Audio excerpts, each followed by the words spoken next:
Hello everyone, कैसे हैं आप सभी लोग। मैं हूं विवेक फ्रॉम फिनटेक्स प्रो, जहां पर हम बात करते हैं फाइनेंस एंड टैक्सेशन के। आज के सेशन में हम डिस्कस करने वाले हैं GSTR 9 for the financial year 21 and 22। GSTR 9 को डिटेल में समझेंगे, एक एक क्लॉज को, एक एक टेबल को समझेंगे कि किस टेबल में किस तरीके से आपको डेटा फीड करना है, प्रैक्टिकल चैलेंजेस क्या क्या आते हैं उसको समझेंगे और कैसे आपको उन प्रैक्टिकल चैलेंजेस को सॉल्व करना है। साथ ही में वर्किंग समझेंगे, जीएसटीआर 9 की वर्किंग किस तरीके से करनी होती है। बहुत ही डिटेल, इन डेप्थ और कॉम्प्रिहेंसिव सेशन होने वाला है आज का। पूरी वीडियो को स्टार्टिंग से लेकर एंड तक देखिएगा, आपको जीएसटीआर 9 से रिलेटेड 21-22 की कोई भी क्वेरी नहीं रहेगी। चलिए विदाउट एनी फर्दर डू चलते हैं सीधा स्क्रीन पे, स्टार्ट करते हैं आज के सेशन को। जीएसटीआर 9 फाइलिंग को सीखने से पहले सबसे पहले आपको समझना पड़ेगा जीएसटीआर 9 क्या है और किस चीज के लिए यह रिटर्न मैंडेटरी होता है। जीएसटीआर 9 आपकी एक एनुअल रिटर्न होती है। देखिए, एक रेगुलर टैक्स पेयर को जीएसटी के अंदर नॉर्मल जो मंथली रिटर्न्स होती हैं जीएसटीआर 1 और जीएसटीआर 3 भी तो फाइल करनी होती है, साथ ही में पूरे एनुअल रिटर्न, एक पूरे साल की एक एनुअल रिटर्न भी फाइल करनी होती है, जो कि जीएसटीआर 9 फॉर्म का नेम है, उसके अंदर वो रिटर्न फाइल की जाती है एक रेगुलर टैक्स पेयर के थ्रू। लेकिन सभी रेगुलर टैक्स पेयर के लिए ये रिटर्न मैंडेटरी नहीं होती है, कुछ टैक्स पेयर के लिए ये रिटर्न ऑप्शनल भी होती है। अगर आपकी टर्नओवर 2 करोड़ तक है, अप टू 2 करोड़ तक अगर आपकी टर्नओवर रहती है तो आपके लिए ऑप्शनल है। आप अगर चाहते हैं तो जीएसटीआर 9 फाइल कर सकते हैं, अगर आप नहीं चाहते तो आप नहीं करेंगे, आपके लिए मैंडेटरी यहां पर नहीं होता है। लेकिन अगर आपकी टर्नओवर मोर देन 2 करोड़ है तो आपके लिए मैंडेटरी होता है जीएसटीआर 9 एनुअल रिटर्न को फाइल करना। यहां पे जीएसटीआर 9 के साथ साथ आपको एक रिटर्न और समझनी पड़ेगी, जो कि आज का टॉपिक नहीं है, उसको हम किसी दूसरे सेशन में डिस्कस करेंगे। जीएसटीआर 9C, वो भी एक रेगुलर टैक्स पेयर को ही फाइल करनी होती है, उसको बोलते हैं reconciliation statement. So basically reconciliation वाली जो रिटर्न होती है वो जीएसटीआर 9C होती है, जहां पर आपको अपनी जीएसटीआर 9 और अपनी बुक्स के बीच में रिकंसिलेशन करना होता है। नाउ जीएसटीआर 9C एक डिफरेंट टॉपिक है, उसको किसी दूसरे सेशन में कवर करेंगे।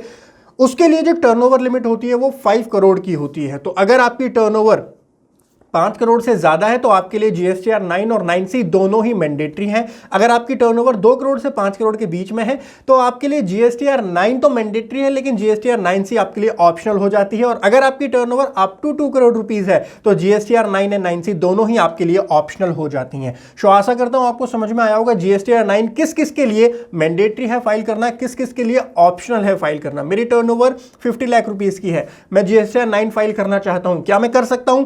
यस, डेफिनेटली कर सकते हो, आप की मर्जी है, आपके पास ऑप्शन है। नाउ उस ऑप्शन को आप एक्सरसाइज करते हो या नहीं करते हो, ये आपकी कॉल है। लेकिन अगर वहीं पर अगर आपकी टर्नओवर 2.5 करोड़ है और आप चाहते हो कि मैं भाई अपनी जीएसटीआर 9 फाइल ना करूं, तो ऐसा नहीं है, आपके लिए मैंडेटरी है सर। अगर आपकी टर्नओवर उस लिमिट को क्रॉस कर जाती है तो आपके लिए मैंडेटरी है जीएसटीआर 9 को फाइल करना। चलिए सर, चलते हैं सीधा पोर्टल के ऊपर, समझते हैं किस तरीके से आपको जीएसटीआर 9, सबसे पहले समझेंगे जीएसटीआर 9 फॉर्म को, जो हमारा 21-22 के लिए आया है, उस फॉर्म को समझेंगे। उसके बाद में मैं बताऊंगा कैसे आपको उसकी प्रैक्टिकल वर्किंग करनी है, क्या क्या प्रैक्टिकल चैलेंजेस आते हैं, एंड इस तरीके से पूरी वीडियो आज की हम करने वाले। डिटेल वीडियो होगी, नोट्स बनाते हुए चलिएगा, साथ के साथ सारी चीज़ें आपको समझ में आएंगी।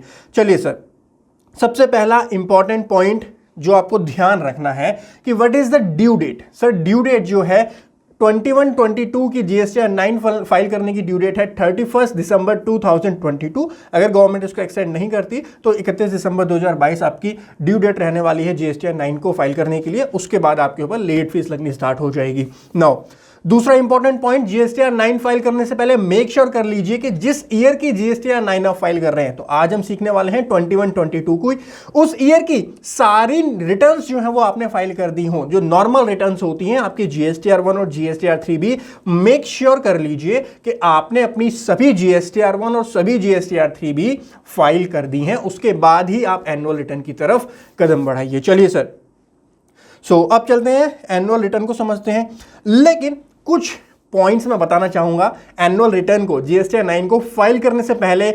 कुछ पॉइंट्स, कुछ मिथ बस्ट करना चाहूंगा।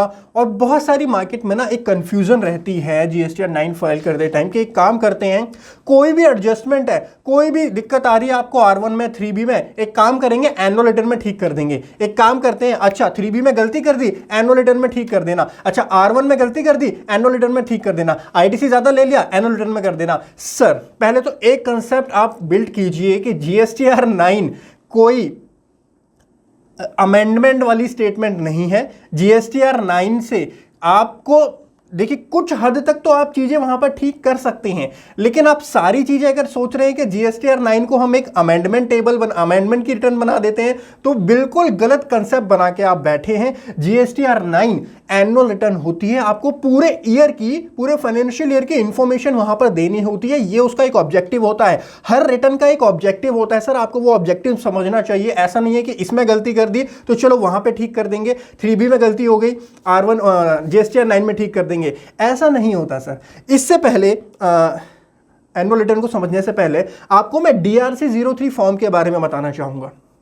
DRC 03 फॉर्म, क्योंकि प्रैक्टिकल जो चैलेंज आएंगे ना वो सारे आपको धीरे धीरे मैं समझाऊंगा। DRC 03 मुझको समझाना आपके लिए ज़रूरी है, क्योंकि सर DRC 03 में जब आप जाओगे, क्योंकि जब आप पूरे साल का डेटा भी देखोगे ना, एनुअल रिटर्न में आप पूरे ईयर का डेटा देखोगे, तो आपको कहीं ना कहीं कुछ ना कुछ गड़बड़ मिल जाएगी सर।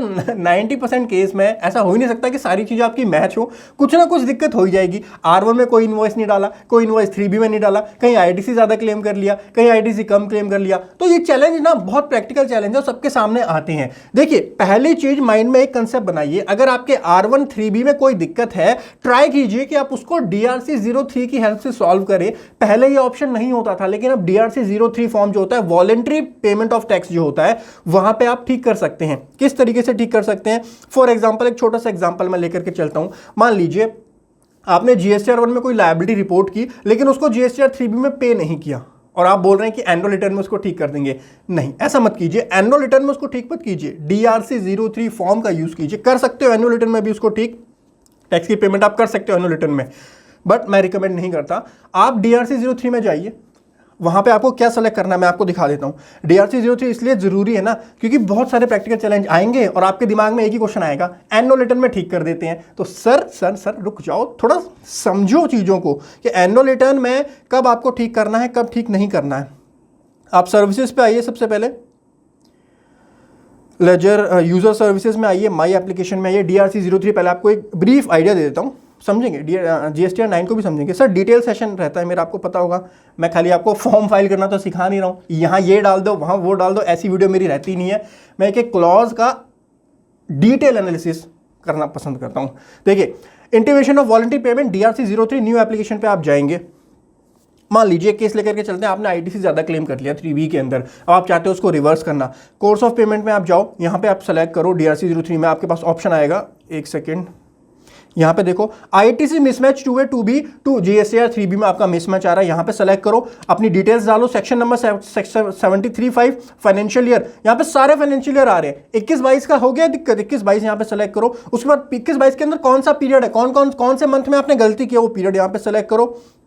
और उसके बाद में ओवरऑल टैक्स पीरियड, फिर उसके अंदर और बाइफर्केशन देना है तो वो बाइफर्केशन आप यहाँ देना है आपको, कौन से एक्ट है, प्लेस ऑफ सप्लाई क्या है, कितना टोटल अमाउंट है, वो आपको यहाँ पर सारी डिटेल्स डाल के प्रोसीड टू पे करो, पेमेंट करो, फिर DRC 03 फॉर्म को फाइल कर दो। सर ये प्रोसेस होता है अगर आपने ITC में कोई दिक्कत हो गई आपके।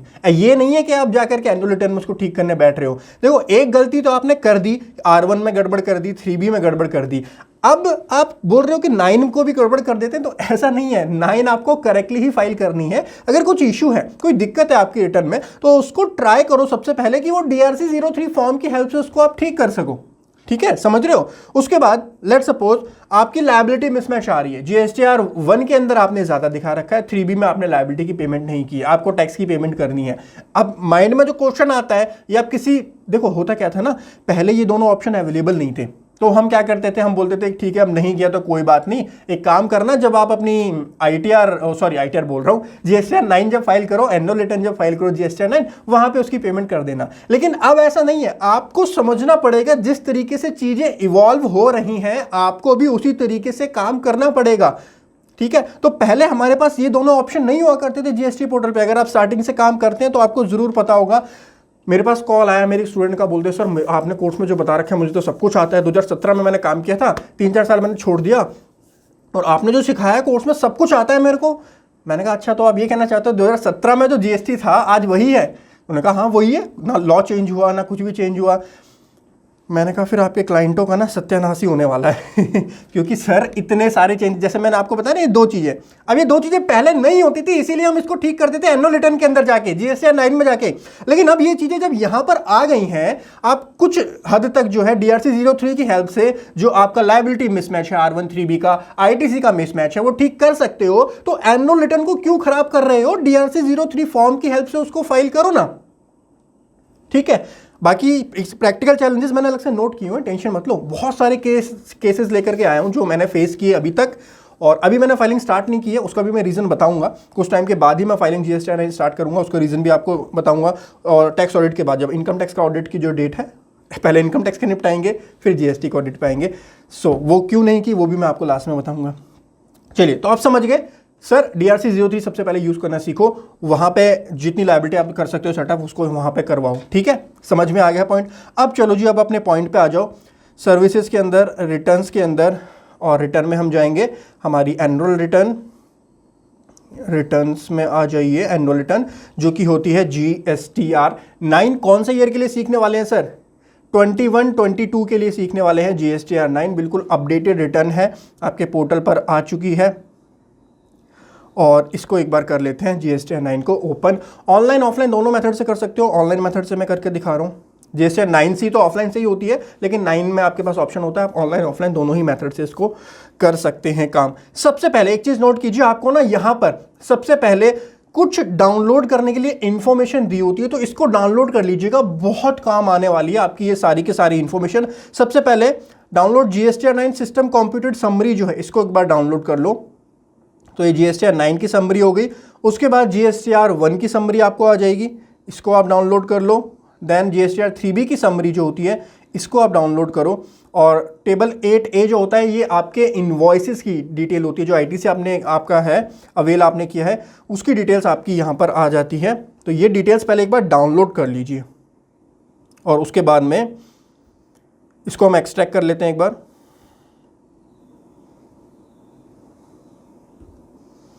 सो ये फाइल यहाँ पर एक्सट्रैक्ट हो गई है। यहाँ पे हमारी इनवॉइसेस की डिटेल हो गई। अभी एक एक चीज़ समझाऊंगा मैं आपको, टेंशन मत लो, एक एक चीज़ समझाऊंगा क्या क्या हमने डाउनलोड किया है। देखिए, सबसे पहले हमने डाउनलोड किया जो GSTR 9 ना, सिस्टम कुछ ऑटोमेटिकली भी, वैसे आपको पता होगा आजकल GST का सिस्टम जो है कुछ ज़्यादा ही ऑटोमेटेड हो गया। आपकी 3B ऑटोमेटिकली जनरेट हो जाती है। GSTR 9 में भी बहुत सारी फिगर्स आप देखोगे। अब यहाँ पे मैंने अभी कुछ भी फिल नहीं किया, बट फिर भी बहुत सारी इन्फॉर्मेशन जो आ रही है वो ऑटो पॉपुलेट होकर के आ रही है। तो वहाँ पे मुझको जस्ट चेक करना है कि वो इन्फॉर्मेशन सही है नहीं है, उसको मुझको मैच करना है अपनी GSTR 1 और GSTR 3B से, एंड देन मुझको फिर प्रोसीड करना पड़ेगा यहाँ पर, ठीक है। चलिए, अच्छा एक मिस्टेक और करते हैं लोग, मैं आपके साथ डिस्कस करना चाहूँगा। GSTR 9 को रिकंसाइल करने बैठ जाते हैं अपनी बुक्स से कि मेरे बुक्स में क्या है। बुक्स से GSTR 9 को रिकंसाइल करोगे तो सर गड़बड़ कर जाओगे। आपको रिकंसाइल कैसे करना है? बुक्स को अपनी GSTR 1 और GSTR 3B से रिकंसाइल करना होता है। सो कभी भी जब बुक्स को रिकंसाइल कर रहे हो ना, तो यहाँ पर देखो, आपकी जो डॉक्यूमेंट हमने अभी भी डाउनलोड किया, यहाँ पे एक GSTR 1 की समरी आई है, GSTR 1 की समरी। अब ये जो GSTR 1 की समरी है, ये पूरे ईयर की समरी है, नोट करना, ये एक मंथ की नहीं है। GSTR 1 मंथली या फिर क्वार्टरली आप फाइल करते हो, लेकिन यहां पर जो समरी निकल के आई है ना सर, ये समरी किसी स्पेसिफिक मंथ की नहीं है, ये पूरे ईयर की है। मैं दिखाता हूं आपको।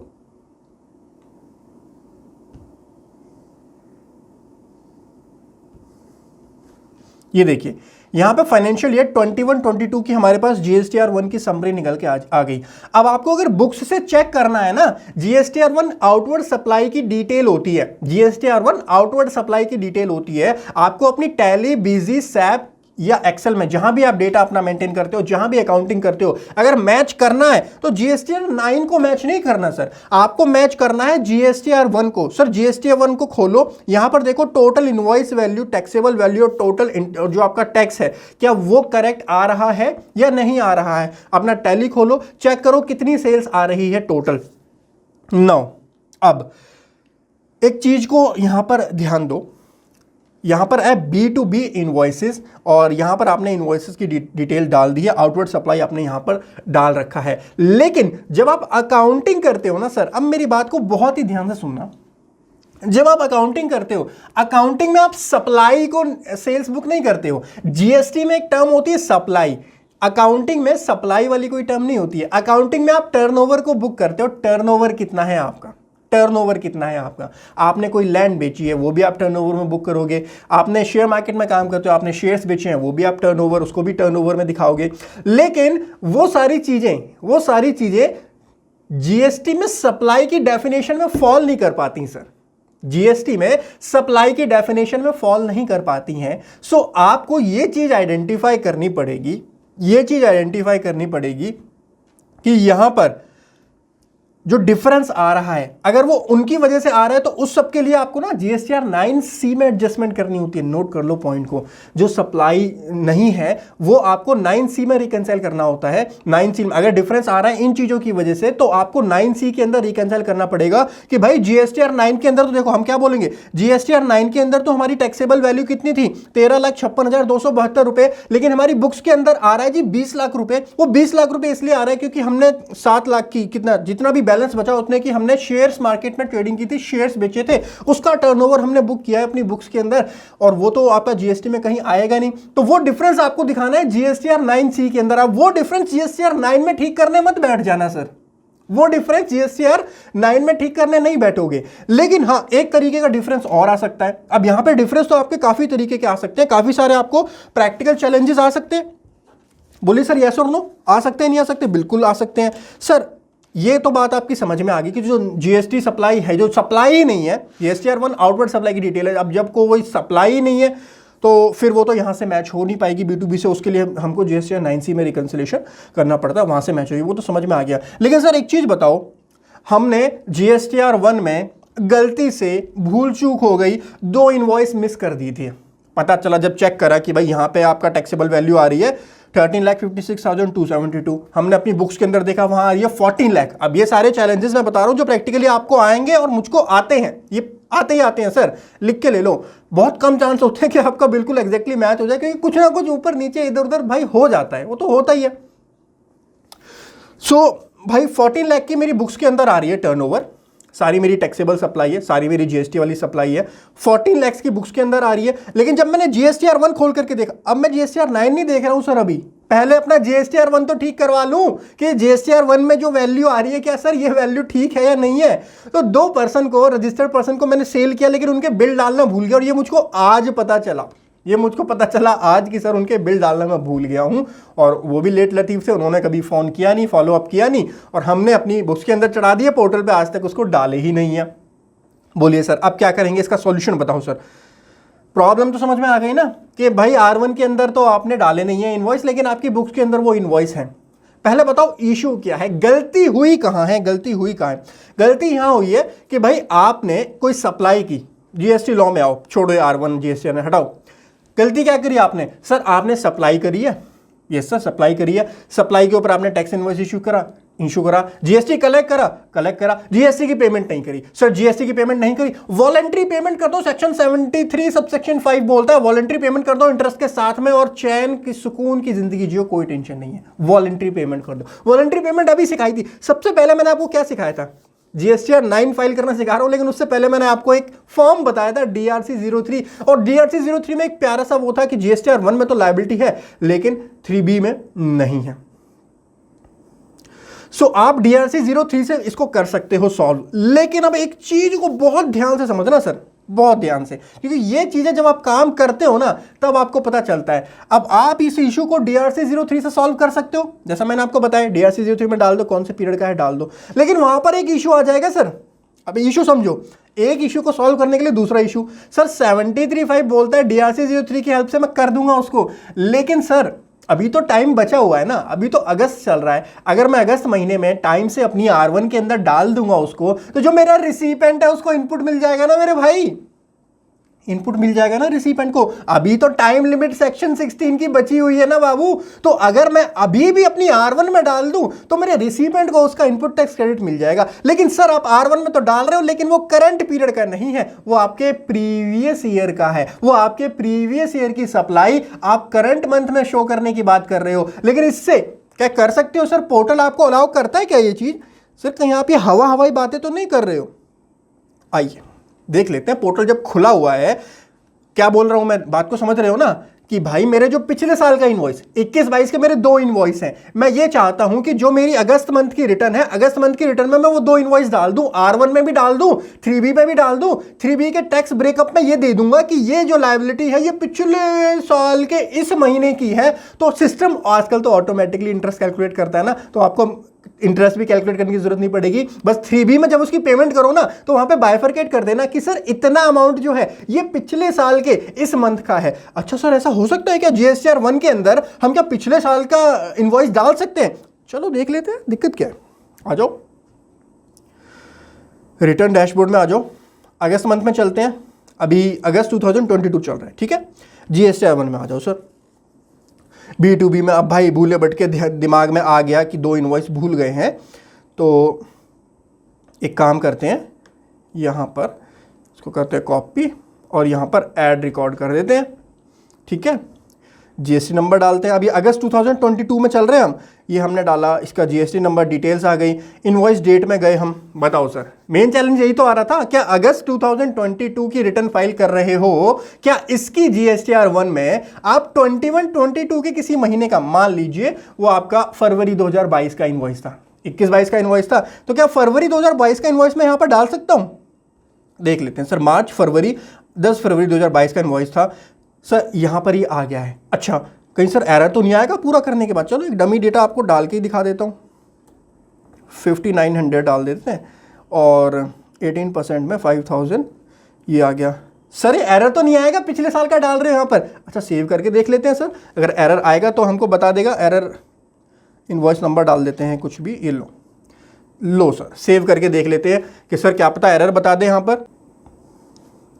लो सर मैसेज आ गया, रिक्वेस्ट एक्सेप्टेड सक्सेसफुली। अच्छा सर हो गई क्या? एक बार बैक करके देख लेते हैं कि सर यहाँ पर हमारा 2 इनवॉइस आ गए हैं, एक बार अंदर जाकर के देख लेते हैं।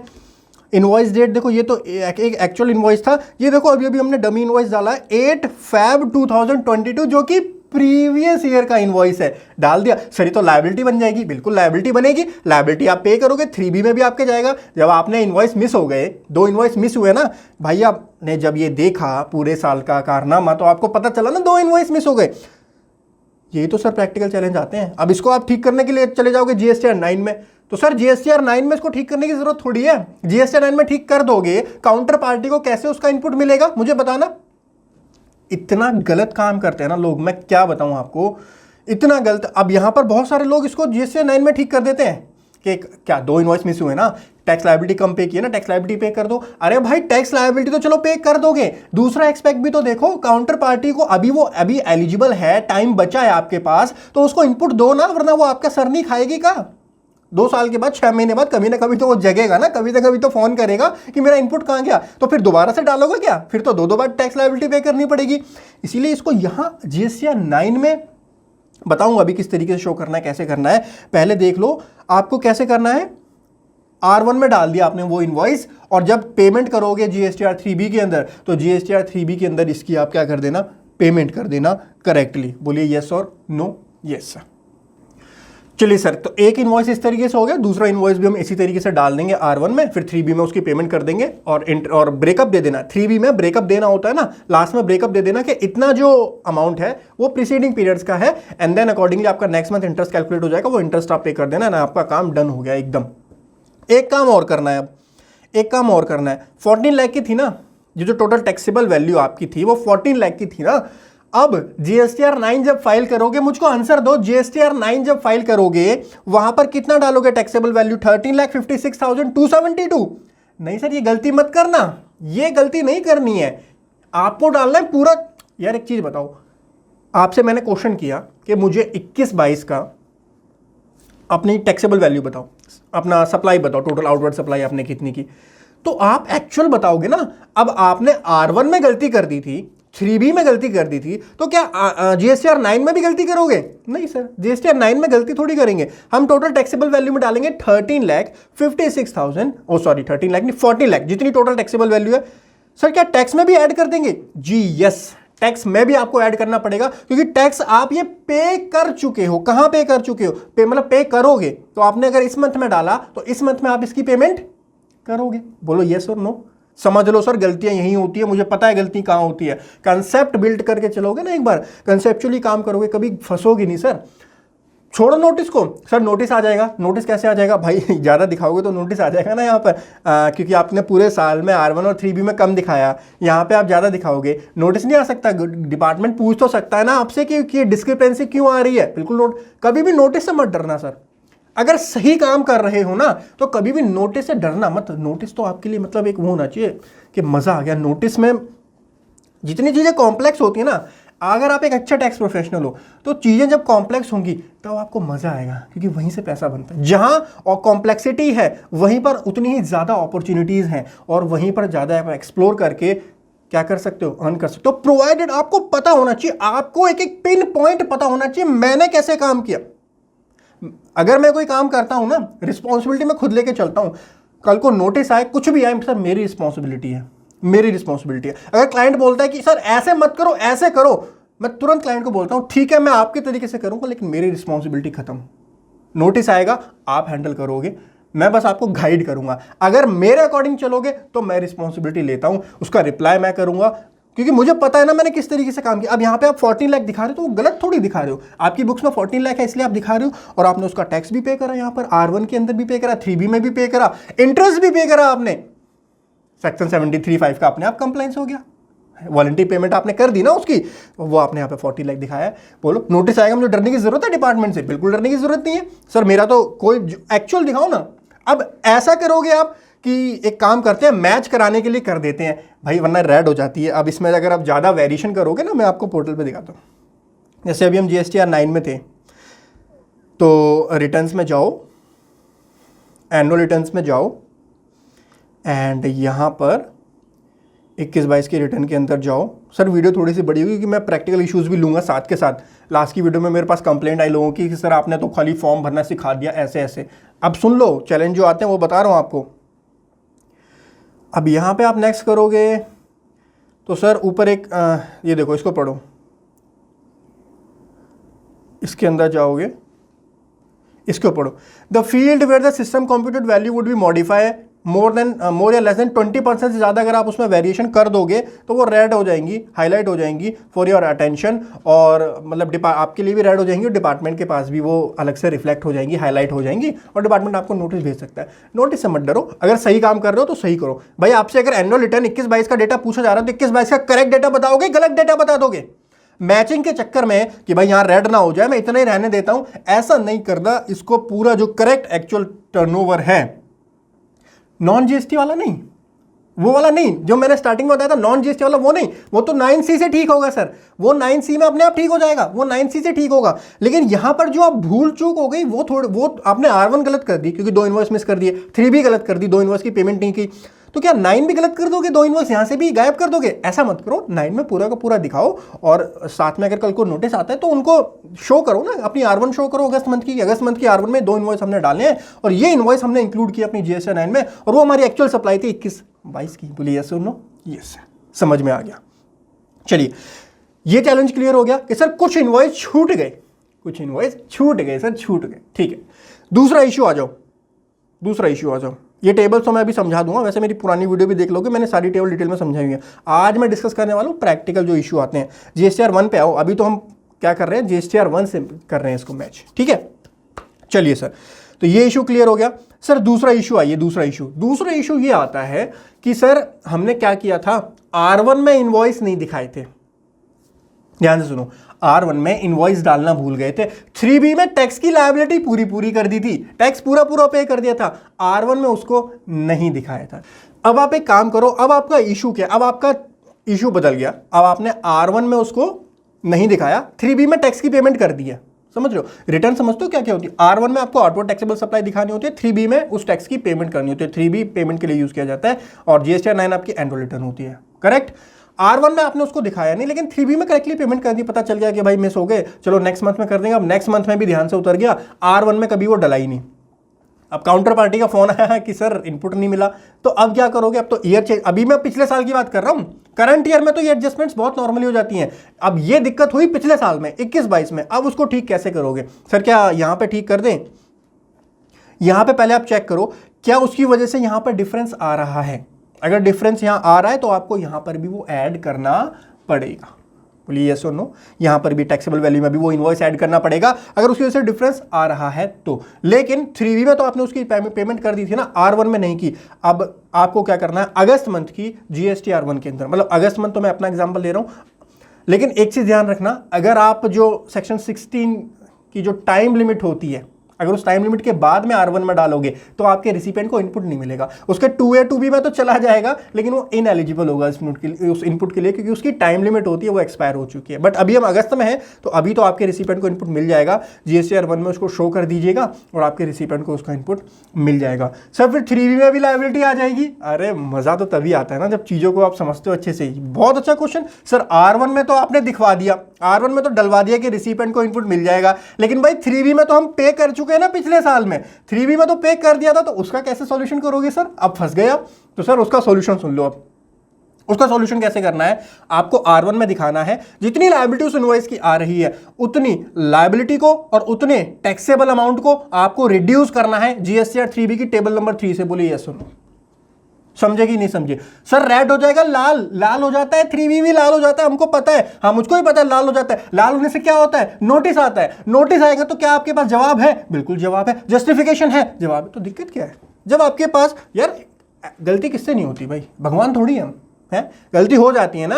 R1 में ही तो नहीं दिखाया था, R1 में दिखा दिया, प्रॉब्लम सॉल्व हो गई। अब दोबारा से 3B में टैक्स थोड़ी दोगे, इतने लुल थोड़ी हो जो दोबारा से 3B में टैक्स देने के लिए आ जाओगे। अरे नोटिस आएगा तो रिप्लाई देंगे, जस्टिफिकेशन देंगे, दिक्कत क्या है? कुछ गलत थोड़ी कर रहे हो, पाप कर रहे हो क्या, कोई क्राइम कर रहे हो क्या? नहीं भाई, ठीक है, क्या दिक्कत है? कभी नोटिफिकेशन, नोटिस से मत डरो भाई, सही काम करोगे ना, नोटिस से कभी नहीं डरोगे।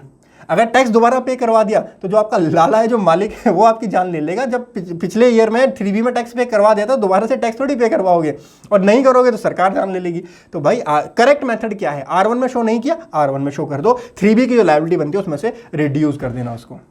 ठीक है, समझ गए? इसका सॉल्यूशन मिल गया। सर एक प्रॉब्लम और आती है, दो प्रॉब्लम मैंने आपके साथ डिस्कस कर ली। पहला हमारा चैलेंज ये था कि सर मैंने उसको R1 में भी नहीं दिखाया, 3B में भी नहीं दिखाया। दूसरा चैलेंज ये था कि सर R1 में तो नहीं दिखाया, 3B में दिखा दिया। तीसरा इसका वाइस वर्सा केस हो जाएगा, सर R1 में दिखा रखा है, 3B में उसकी पेमेंट नहीं की है।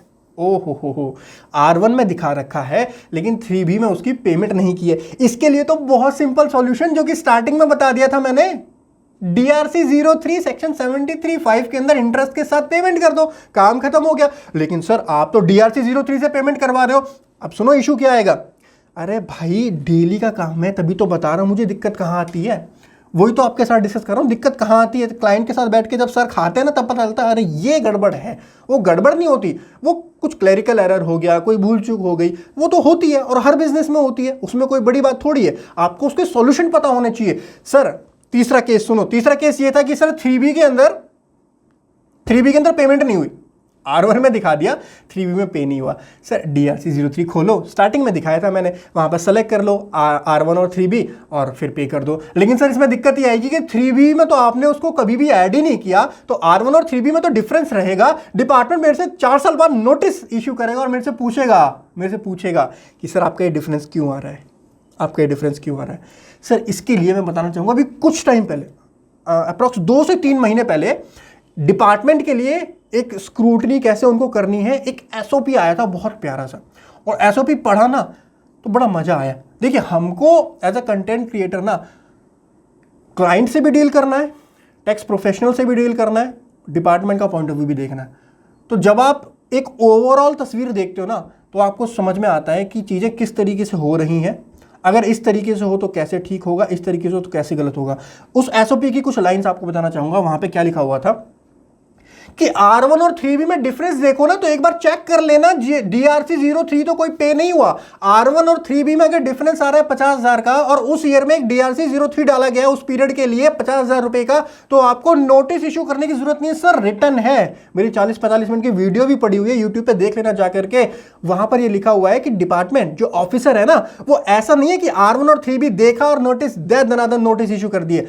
SOP की बात कर रहा हूं, स्टैंडर्ड ऑपरेटिंग प्रोसीजर। डिपार्टमेंट को क्या करना है, ऑफिसर को क्या करना है, R1 3B तो चेक करेगा ही। हाँ फिर उसने चेक किया, डिफरेंस आ रहा है, 50,000 का डिफरेंस आ रहा है, तो साथ में देख लो कहीं कोई DRC 03 तो फाइल नहीं हो रखा।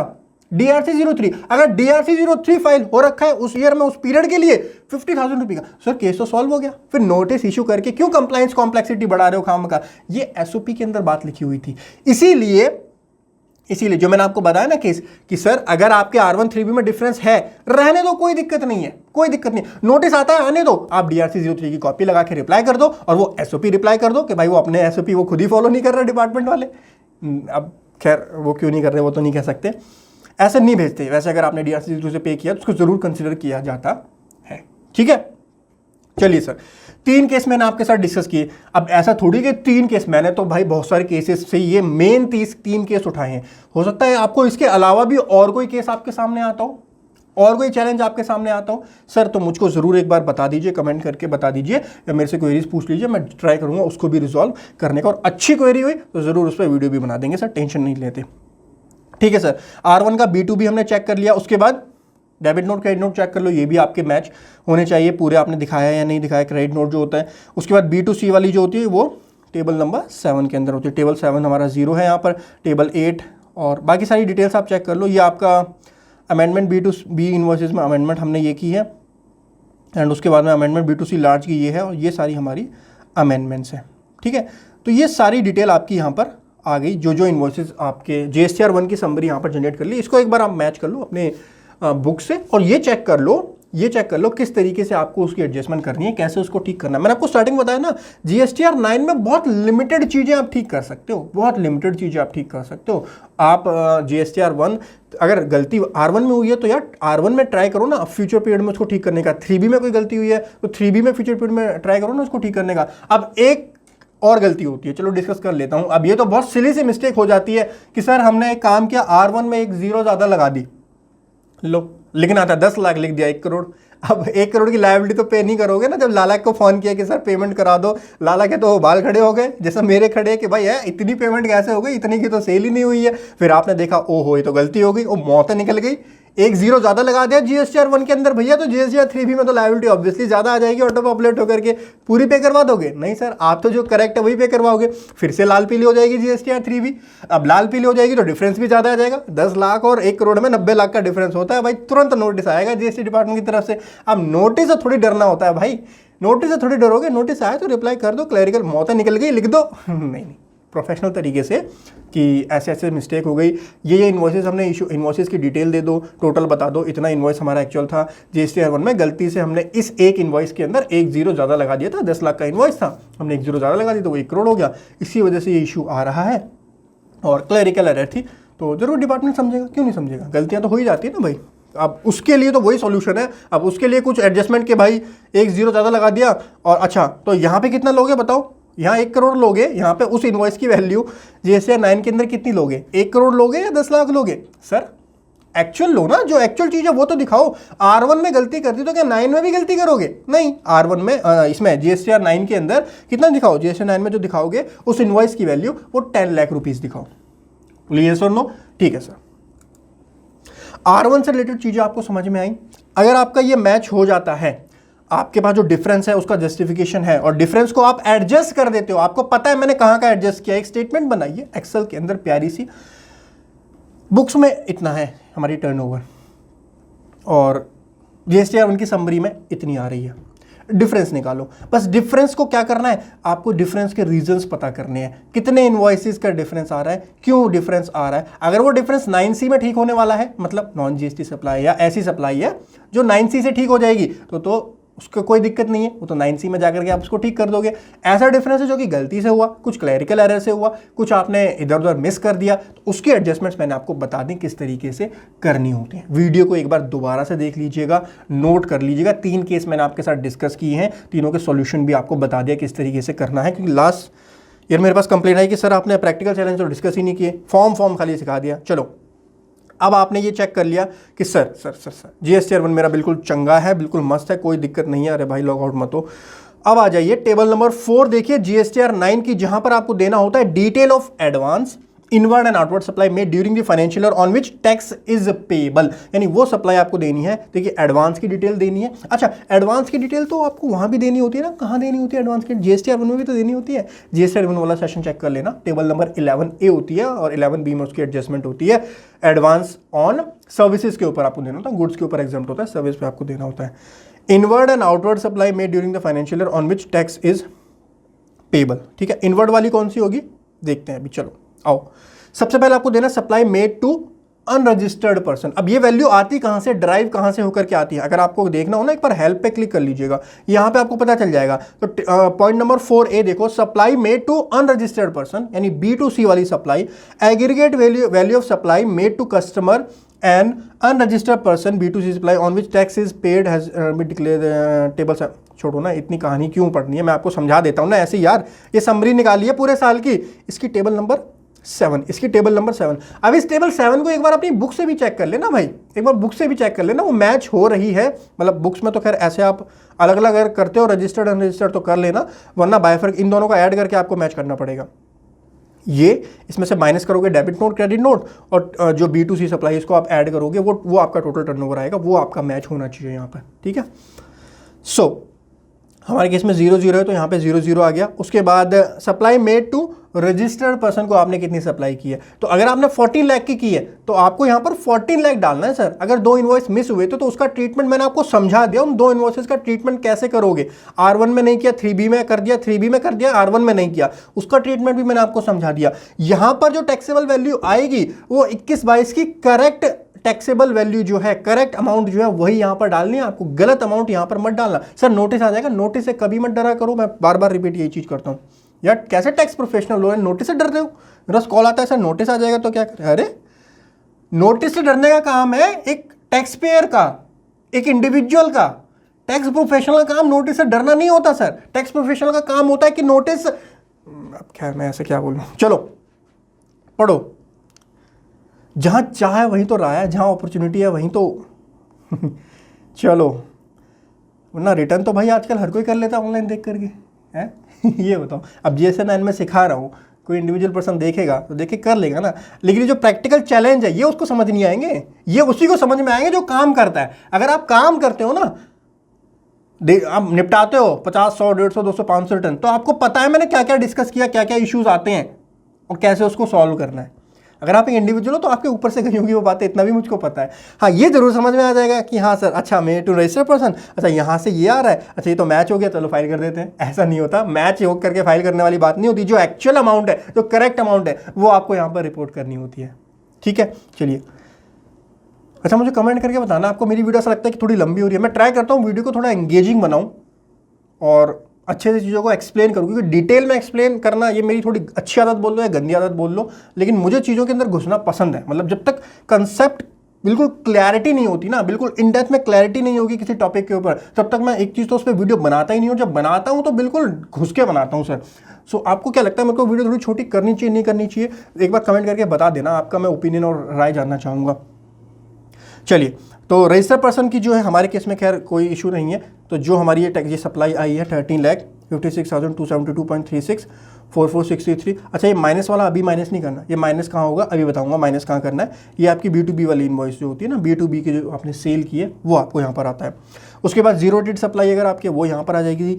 Supply to SEZ on payment of tax आपने की है, वो आपका यहाँ पर आ जाएगा। अच्छा विदाउट पेमेंट ऑफ टैक्स कहाँ आएगा, वो दूसरी टेबल होती है, टेबल 5 अभी बताऊंगा थोड़ी देर में।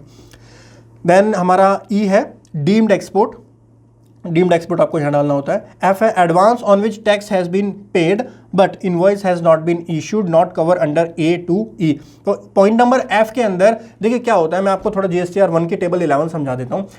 जब भी आपको कोई एडवांस मिलता है ना, गुड्स के केस में तो गवर्नमेंट ने एग्जाम किया हुआ है कि वहाँ पे तो आपको GST देने की जरूरत नहीं है, लेकिन सर्विसेज के केस में अगर आपको एडवांस मिलता है तो उस केस में आपको उस एडवांस के ऊपर भी जो हमारे टाइम ऑफ सप्लाई के प्रोविजंस होते हैं वो ये बोलते हैं कि आपको उस एडवांस के ऊपर, जब एडवांस मिला तब आपको उसके ऊपर GST पे करना होता है। ठीक है, और उसको GSTR 1 की टेबल नंबर 11 के अंदर शो करना होता है। ना यहाँ पर GSTR 1 तो मंथली जाती है हमारी या फिर क्वार्टरली जाएगी, लेकिन ये जो होती है पूरे ईयर की होती है। तो यहाँ पर आपको वही इनवॉइस दिखाने हैं जो ईयर के एंड में उस स्टेटस में है। मतलब समझ रहे हो ना, जैसे कि मान लो जनवरी में कोई एडवांस मुझको मिला, जनवरी का एडवांस फरवरी में इनवॉइस इशू हो गया तो फरवरी में वो एडजस्ट हो गया। एडजस्टमेंट की भी एक टेबल होती है जीएसटीआर 1 के अंदर, अगर आपने जीएसटीआर 1 अच्छे से समझी हो तो वो तो वहाँ एडजस्ट हो गया। लेकिन वहीं पे दूसरी तरफ दूसरा एग्जांपल लो, मार्च मंथ में मान लीजिए कोई इनवॉइस था, मार्च मंथ में इनवॉइस इशू हुआ, इनवॉइस इशू नहीं हो, मार्च मंथ में एडवांस मिला, एडवांस के ऊपर जीएसटी पे कर दिया, लेकिन वो अप्रैल में जाकर के एडजस्ट हुआ। तो जो मार्च मंथ वाला है वो आपको यहाँ पे दिखाना है, advance on which tax has been paid but invoice has not been issued, क्योंकि ये जो रिटर्न है ये पूरे ईयर की है 21-22 की। जीएसटीआर 1 जो होती है वो एक मंथ की होती है या एक क्वार्टर की होती है, लेकिन जो जीएसटीआर 9 है पूरे ईयर की होती है। सो पूरे ईयर का स्टेटस आपको चेक करना है। अगर कोई एडवांस मार्च 31 मार्च तक खड़ा हुआ है जिस पे आपने टैक्स पे कर रखा है, जीएसटी पे कर रखा है, वो आपको खाली यहां पर शो करना होता है, और वो भी इसमें कवर ना हो, पॉइंट नंबर ए से लेकर ई तक वो कवर नहीं होना चाहिए। पॉइंट नंबर जी है inward supply on which tax is to be paid on reverse charge basis, जिस पे आपको रिवर्स चार्ज में टैक्स पे करना है, वो आपकी यहाँ पर लायबिलिटी आएगी। ये आपके जीएसटीआर 3B से आती है, को पता होगा जीएसटीआर 1 में नहीं आता। इनवर्ड सप्लाई कहां पर आती है? जीएसटीआर 1 तो सर आउटवर्ड की स्टेटमेंट होती है ना, ये सारी चीजें आपकी जीएसटीआर 1 से ही आएंगी, यहां से आएंगी। ये जो एनुअल जीएसटीआर 1 हमने डाउनलोड की ना, यहां से आती हैं वो डिटेल्स। पॉइंट नंबर जी, लेकिन जीएसटीआर 1 से नहीं आता, क्योंकि इनवर्ड सप्लाई की डिटेल तो आपके 3B में आती है ना। 3B में आपको पता होता है कि कितना इनवर्ड सप्लाई के ऊपर कितनी इनवर्ड सप्लाई है, उसके ऊपर कितना टैक्स है, वो डिटेल आपको यहाँ पर फिल करनी है। उसके बाद सब टोटल आ जाएगा आपका ए से लेकर जी तक, पॉइंट नंबर ए टू जी तक आपका यहां पर टोटल हो जाएगा। उसके बाद पॉइंट नंबर आई है credit note issued in respect of transaction specify in point number B से लेकर ई तक। पॉइंट नंबर बी से लेकर ई तक के जितने आपने क्रेडिट नोट इशू किए हैं वो आपके यहां पर आएंगे। मैंने आपको बताया था बाद में टेबल 5 में नहीं आते, वो यहीं पे नीचे आते हैं। तो क्रेडिट नोट भी आपके यहीं से आ गए, यहाँ पे आप देखोगे ना। अच्छा हमारे समरी से ऊपर आओ, ये रहा टोटल टैक्सेबल वैल्यू, देखो कितनी है 3725 के हमारा यहाँ पर आ गया क्रेडिट नोट, और इस पर जितना भी जीएसटी था वो जीएसटी हमारा यहाँ पर आ गया।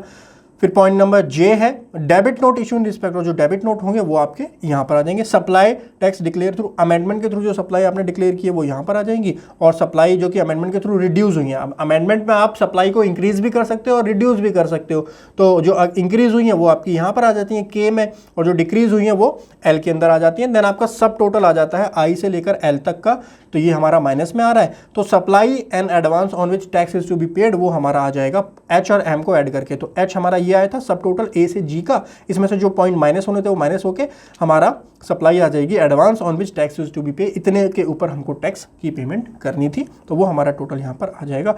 एंड देन इसके बाद हमको सेव करना है, तो हमारी रिक्वेस्ट यहाँ पर सेव हो चुकी है जीएसटीआर 9 की।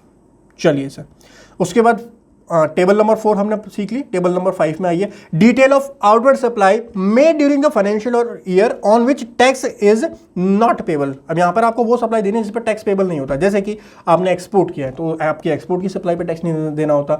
एसिडेड supply without payment of tax किया आपने, उस पर आपको टैक्स नहीं देना होता। और बहुत सारी सप्लाईज है, non GST supply, exempt supply, nil rated supply, उन सभी की detail. Zero rated supply without payment of tax, with payment of tax table 4 में जाएगी, without payment of tax table number 5 में जाएगी। Supply to SEZ without payment of tax यहाँ पर आ जाएगी।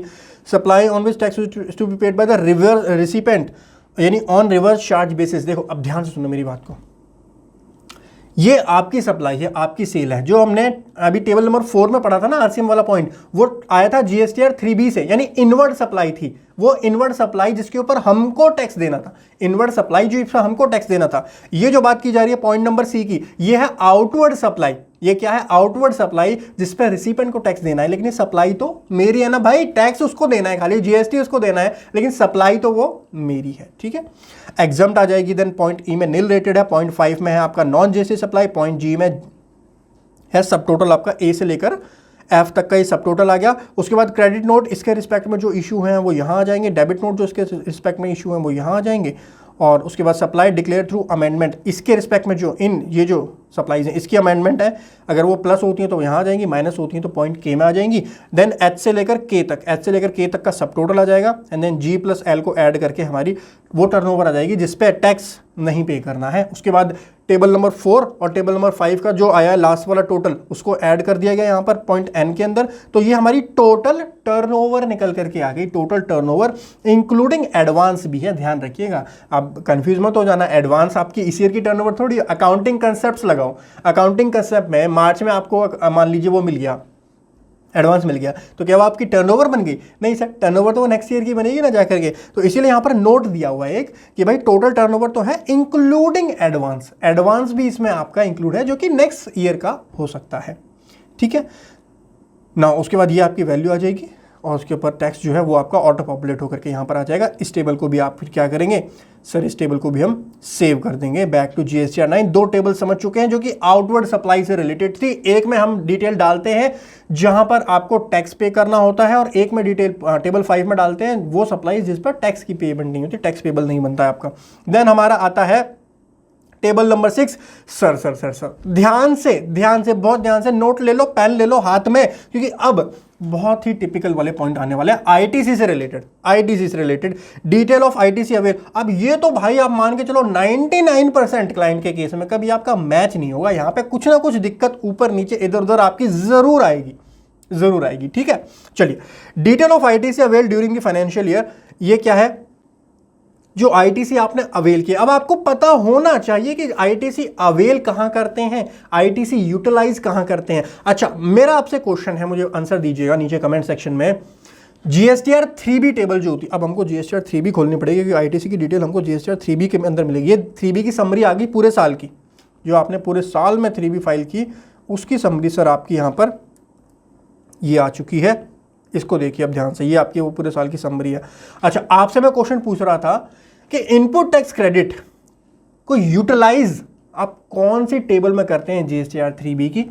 अभी थोड़ी देर में मैं डिस्कस कर लूंगा, बाकी आप मुझको एक बार तब तक कमेंट करके बताइएगा और एडिट मत कीजिएगा। कौन सी टेबल के अंदर जीएसटीआर 3B की कौन सी टेबल के अंदर आप यूटिलाइज करते हैं इनपुट टैक्स क्रेडिट को। ठीक है, चलिए सर, तो यहां पे खैर यूटिलाइज की बात नहीं होती है, यहां पर बात हो रही है अवेल करने की। अवेल कौन से में करते हैं वो मैं बता देता हूं। अब अगर आप सोच रहे थे टेबल 4 के अंदर हम यूटिलाइज करते हैं इनपुट टैक्स क्रेडिट, तो सर आपका आंसर गलत था। हम जो यूटिलाइज करते हैं वो टेबल नंबर 6 के अंदर करते हैं, और स्पेसिफिकली टेबल 6.1 हमारी होती है, ये Reiji payment of tax. Table number 6.1 payment of tax, यहां पर यूटिलाइज, ये जो आईटीसी दिख रहा है टैक्स पेड थ्रू आईटीसी, इसी को बोला जाता है टेक्निकल टर्म में आईटीसी यूटिलाइज करना। सो आईटीसी का जो यूटिलाइजेशन होता है वो कहां होता है? टेबल नंबर 6.1 के अंदर। तो सर फिर अवेलमेंट कहां होता है? अवेलमेंट होता है टेबल नंबर 4 के अंदर। एलिजिबल आईटीसी में आप आईटीसी अवेल करते हैं। क्या करते हैं? अवेल करते हैं टेबल नंबर 4 के अंदर।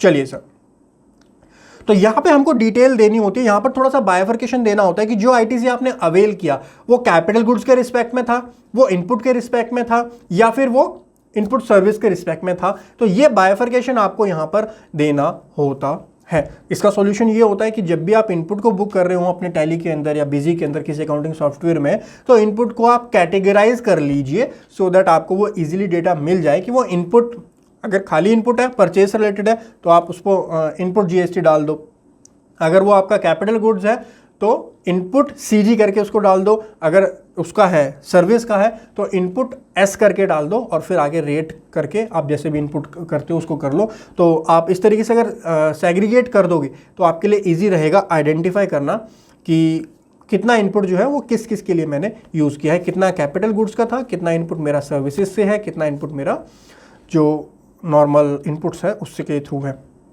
ठीक है, और एक बाइफर्केशन और करनी होती है। देखो इनवर्ट सप्लाई, ये तो आपका पॉइंट नंबर ए समझ लो पहले। पॉइंट नंबर ए जो हमारा है, total amount of input tax credit avail through form GSTR 3B, ये है आपका सम total of table number 4A of form GSTR 3B। 4A बताया था ना, 4 देखो टेबल 4 और इसका ए है, ए देखो, ए ध्यान से देखो, आईटीसी अवेलेबल, इसका जो टोटल है वो पॉइंट नंबर ए का वो हमारा आ रहा है 53324। तो ये देखो आपका यहाँ से मैच हो जाएगा 53324 104 896 104 896। तो ये बेसिकली वो आईटीसी है जो आपने अपने पूरे साल में आपने अपनी जीएसटीआर 3B के अंदर यूज किया।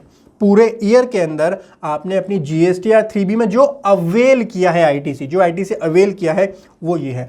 अब डिपार्टमेंट ये जानना चाहता है कि ये जो आईटीसी आपने अवेल किया, पहले तो ये कैटेगराइज करो कि रजिस्टर्ड से कितना था, अनरजिस्टर्ड से कितना था, फिर ये कैटेगराइज करो कि इस आईटीसी में से इनपुट के रिस्पेक्ट में कितना था, कैपिटल गुड्स के रिस्पेक्ट में कितना और इनपुट सर्विस के रिस्पेक्ट में कितना था। सो अब देखिए पॉइंट नंबर बी को समझिए।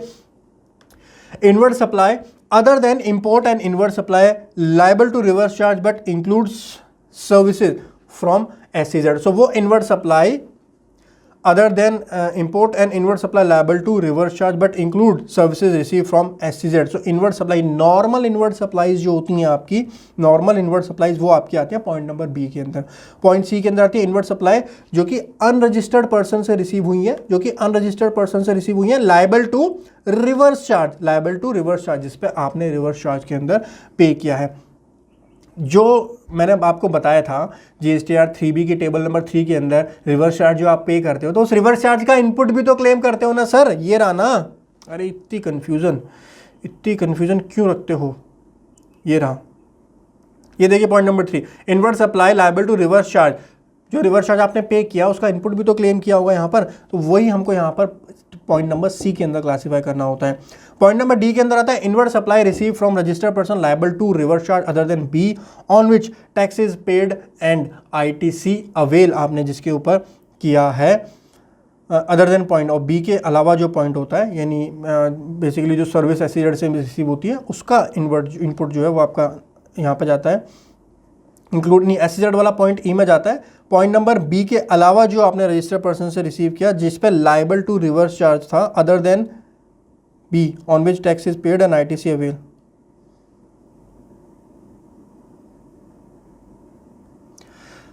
हाँ, तो यहां पे सर ये दोनों पॉइंट तो सेम से लग रहे हैं, पॉइंट सी और पॉइंट डी देखिए सेम है, एक छोटा सा डिफरेंस है, मैं बता देता हूं, छोटा सा नहीं, खैर वो बहुत बड़ा डिफरेंस है. पॉइंट नंबर सी में आपको देना है वो वाला RCM जो अनरजिस्टर्ड पर्सन से आपने कोई बाई किया, और पॉइंट नंबर डी में आपको रजिस्टर्ड पर्सन से जो आपने बाई किया है और उस पर आपने RCM पे किया है तो उसकी डिटेल आपको पॉइंट नंबर डी के अंदर यहाँ क्लासीफाई करनी होती है.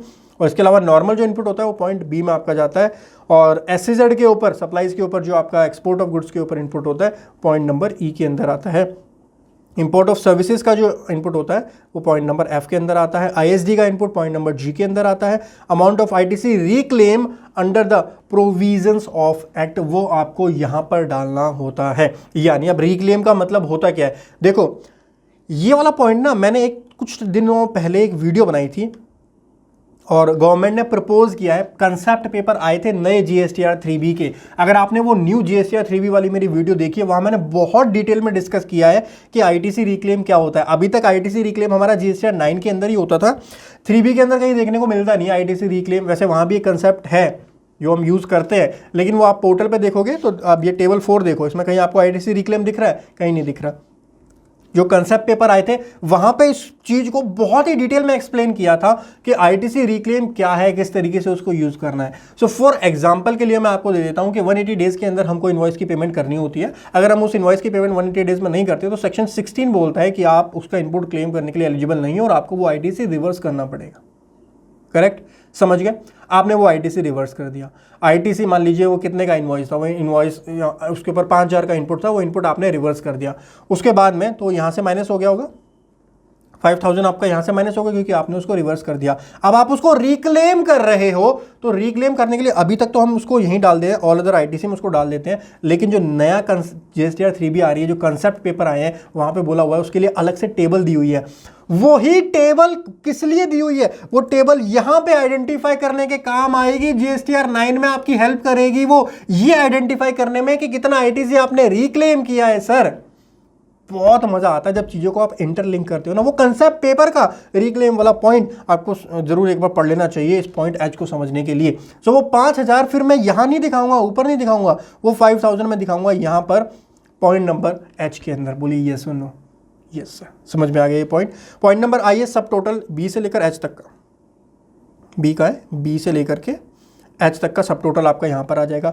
डिफरेंस आपका आ जाएगा, अच्छा मैं पहले एंटर कर देता हूँ वरना मेरा पूरा का पूरा डिफरेंस ही आ रहा है माइनस, मैंने कुछ अवेल ही नहीं किया किसके रिस्पेक्ट में. तो हमारा जो पूरा का पूरा ITC था, अब यहाँ पे बैठ करके बुक्स मत देखने लग जाना भाई. बुक्स में से बस ये आइडेंटिफाई करना है आपको कि जो इनपुट है 3B के अंदर जो आपने क्लेम किया है, जो 3B के अंदर इनपुट क्लेम करते हो वही बुक्स में उसको यूज़ करते हो ना, वही अवेलमेंट में दिखाते हो या कुछ और दिखा देते हो. कुछ और मत दिखाया करो, जो 3B में होता है वही उसमें दिखाया करो. बाकी का जो इनपुट है वो आपका प्रोविजन में बुक किया करो, पूरा का पूरा इनपुट मत बुक कर लिया करो, प्रोविजनल इनपुट उसको बुक किया करो। और ये वाला हेड जो है एक्चुअल जो इनपुट यूटिल अवेल वाला होता है उसको एक्चुअल इनपुट के अंदर डाल दिया करो। इस तरीके से काम किया करो, ज़्यादा बेटर रहेगा। क्योंकि आजकल दिक्कत आती है, क्योंकि आजकल पोर्टल पर आप देखोगे तो आपको 2B फॉलो करना होता है, तो 2B के अकॉर्डिंग वो 3B में अपने आप आ जाता है। अब 2B में सारे इन्वॉइसेस तो कैप्चर हो नहीं पाते, तो आप क्या करो, जितने भी आपके इन्वॉइस, आपके पास कोई भी इन्वॉइस आया, कोई भी इन्वॉइस आ रहा है, जब उसका इनपुट बुक कर रहे हो तो उसको provision as a provisional book करो। एक्चुअल इनपुट नहीं हुआ वो आपका अभी, वो प्रोविजनल इनपुट की तरह, प्रोविजनल का एक इनपुट का अकाउंट बनाओ, प्रोविजनल इनपुट के अंदर उस सबको बुक करते जाओ।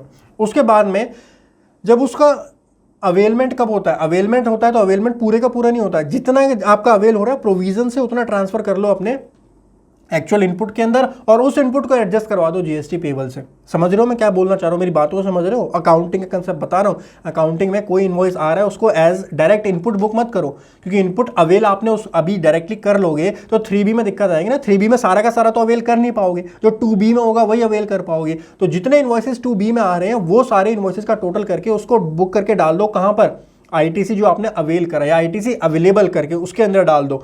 बाकी जो प्रोविजन में पड़े हैं वो प्रोविजन में बचे रहने दो। प्रोविजन वो आपका कम होता रहेगा, जैसे जैसे आपके सप्लायर फ्यूचर के पीरियड में उसको फाइल करेंगे तब आप उसको प्रोविजन से फिर से डाल दो। इस तरीके से थोड़ा सा आप चीज़ें कॉम्प्लेक्स हो गई हैं अकाउंटिंग। अब आप देखोगे तो अकाउंटिंग में चैलेंजेस और ज़्यादा बढ़ गए हैं। पोर्टल तो थोड़ा सा इजी हो गया है, पोर्टल पे काम करना थोड़ा सा इजी हो गया है, बट उसकी अकाउंटिंग करने में चैलेंजेस जो हैं वो थोड़े से ज़्यादा आने वाले हैं। इसीलिए आपको तरीके से प्रॉपर अकाउंटिंग करोगे तभी टिक पाओगे मार्केट में, वरना बहुत दिक्कत हो जाएगी सर आपको फ्यूचर में। चलिए, सो ये जो है वो जो 3B में आपने अवेल किया है, जो 3B के अंदर आपने अवेल किया है। अब ये है 21-22 की बात।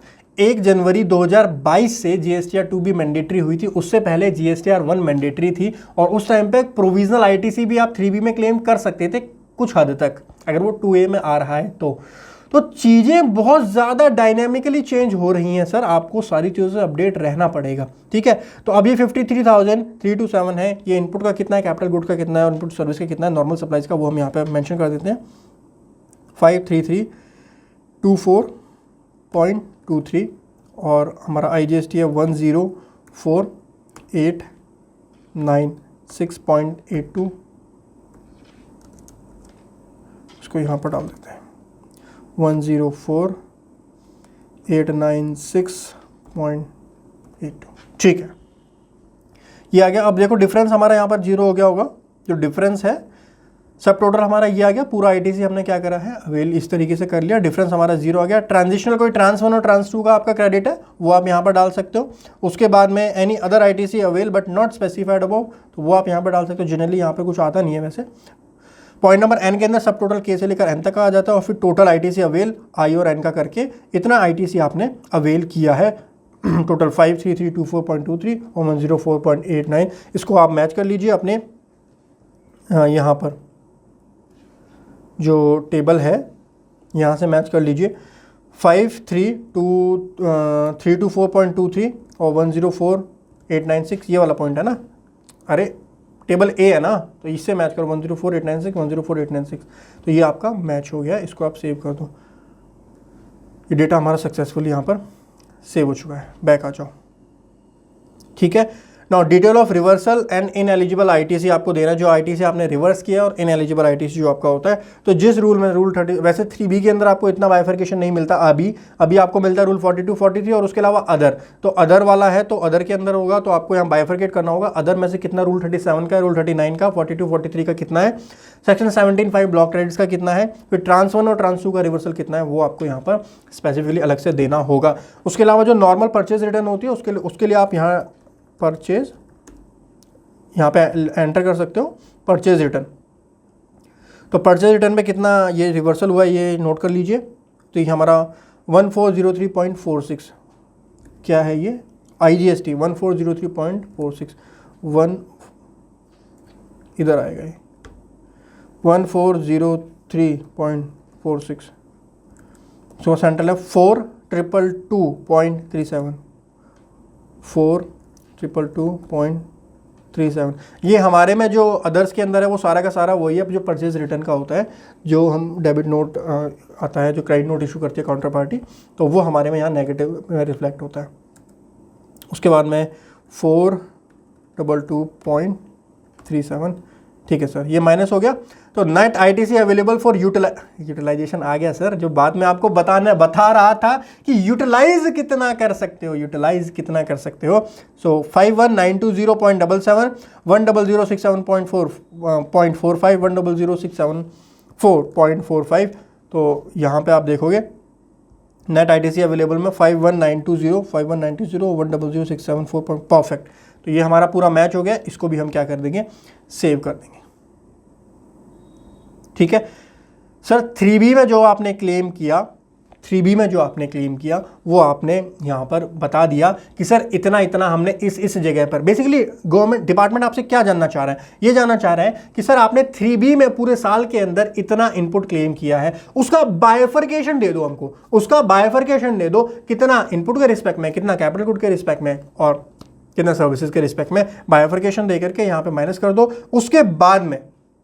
उसके बाद में आ जाओ पॉइंट नंबर 8 के अंदर, ये भी इंपॉर्टेंट है, पॉइंट नंबर 8 है other ITC related information, other ITC related information. ये क्या है सर? सर पूरी जिंदगी भर जिसके लिए आप परेशान रहते हो, रिकंसिलिएशन।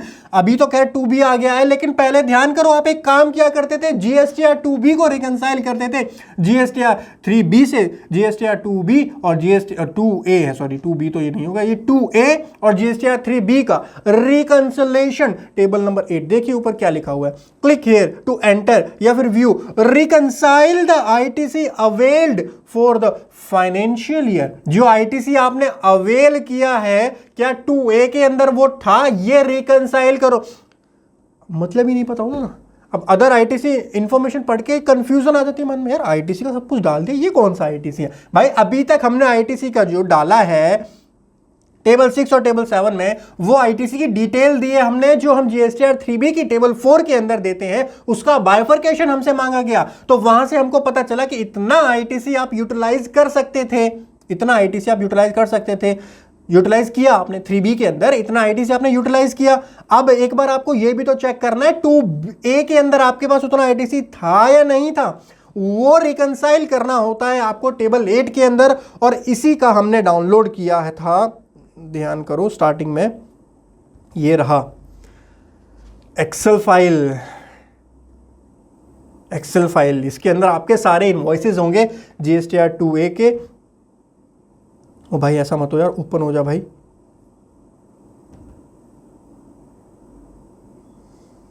हो गया ओपन।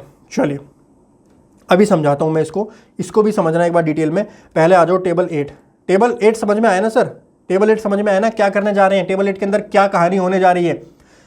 जो आपने 3B में क्लेम किया, जो अवेल किया, क्या वो 2A से मैप करता है या नहीं करता है? 2A से ज्यादा तो क्लेम नहीं कर लिया, कितना ज्यादा क्लेम कर लिया, ये चीज रिकंसिलिएशन इस चीज का टेबल नंबर 8 के अंदर दिया जाता है।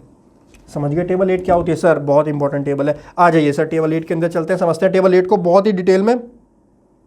सबसे पहले पॉइंट नंबर ए देखिए, ITC as per GSTR 2A। Sir reconciliation कर रहे हो, किस चीज का रिकंसिलिएशन कर रहे हो? रिकंसिलिएशन कर रहे हो आप 2A का और जीएसटीआर 3B का। कंसेप्ट क्लियर है? 2A एंड 3B के रिकंसिलिएशन। फिर से यहां पर आप बुक्स को लेकर के आओगे, मुझे पता है आपकी गंदी आदत, मुझे पता है आपकी गंदी आदत, आप बुक्स को लेकर के आओगे, बुक्स में इतना था, बुक्स में उतना था। बुक्स में अगर कम है ज्यादा है, उसको 3B में जाकर के एडजस्ट कर लो, DRC 03 से उसकी पेमेंट कर दो। भाई यहां पर 2A और 3B की बात की जा रही है। 2A में कितना था, 3B में कितना डाला, जो आपने लाल पीली की होंगी ना 3B अपनी, ओवर क्लेम किया होगा, एक्सेस क्लेम किया होगा, वो आपका यहां पर निकल करके आएगा। समझिए अब ध्यान से। ITC as per GSTR 2A table number 3 and 5 thereof. GSTR 2A की टेबल है ये टेबल, अब जो टेबल दी हो ना, ये 2A की टेबल है, table number 3 and table number 5, ठीक है। तो इसके अकॉर्डिंग आपका इतना इतना आ रहा है, 54,249, 97,774.72 और 97,774.72। अब पहले इसको मैच करो, ये कैसे आ रहा है वो बता देता हूं आपको। यहां देखो, यहां पे B2B इनवॉइसेस आ गए। अब ये सारे इनवॉइसेस इसने कैप्चर की। ये सारे इन्वॉइसेस सर कहाँ से उठाए होंगे? ये कुछ नहीं है सर, ये कुछ नहीं है, पूरे साल का जीएसटीआर, पूरे साल का बोल लो आप इसको, हाँ पूरे साल का जीएसटीआर 2A है आपका, पूरे साल का जीएसटीआर 2 है। और अभी तो ड्यू डेट बची हुई है, इसीलिए यहाँ पर आईटीसी अवेलेबल में देखोगे ना आप लास्ट में, इस सब में यस आ रहा होगा, क्योंकि यहाँ पर देखो एक चीज़ है, काउंटर पार्टी जीएसटीआर 1 की फाइलिंग की डेट है। तो अभी तो क्या चल रहा है हमारा, अभी चल रहा है अगस्त।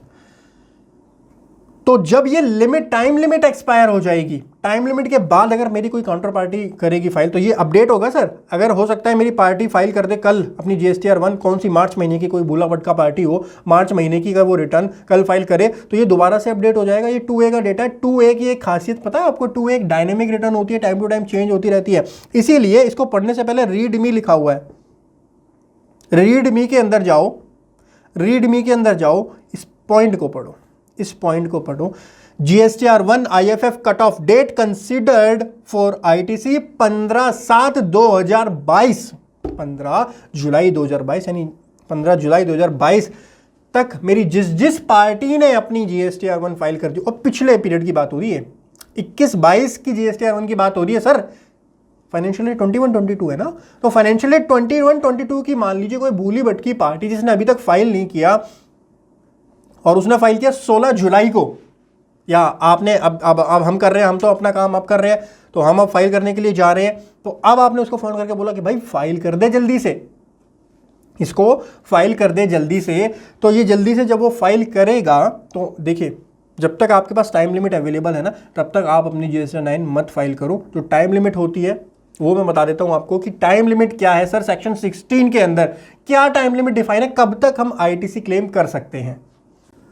तो सर ड्यू डेट जो सेक्शन 16 में डिफाइन है, वो ड्यू डेट है हमारी सितंबर मंथ की जो रिटर्न होती है, वो सितंबर मंथ की रिटर्न की जो ड्यू डेट होती है, दैट इज 20 अक्टूबर तक।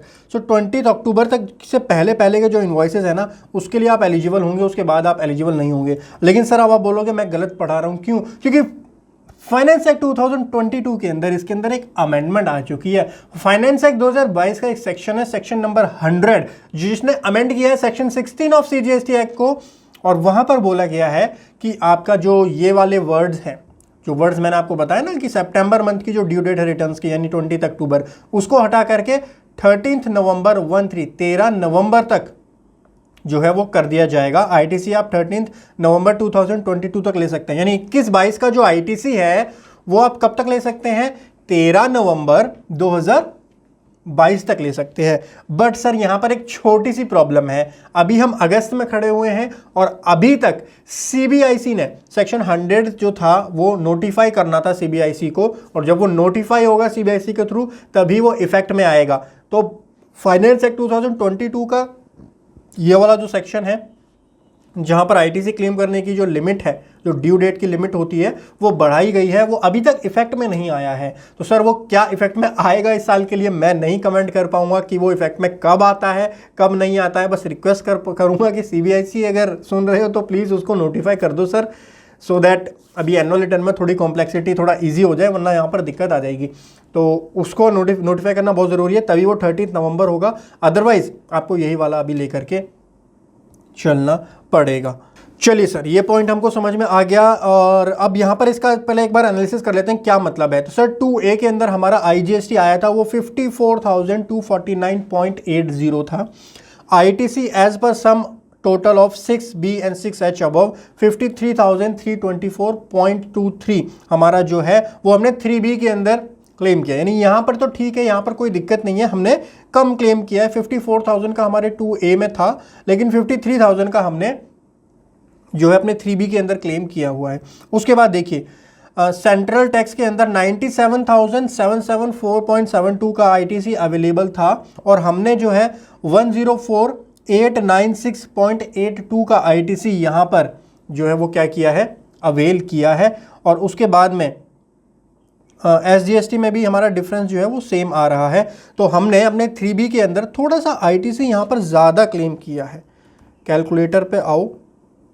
अच्छा, अब ये बात कौन सी ईयर की, आपको ना छोटी छोटी चीज़ें पता होनी चाहिए सर।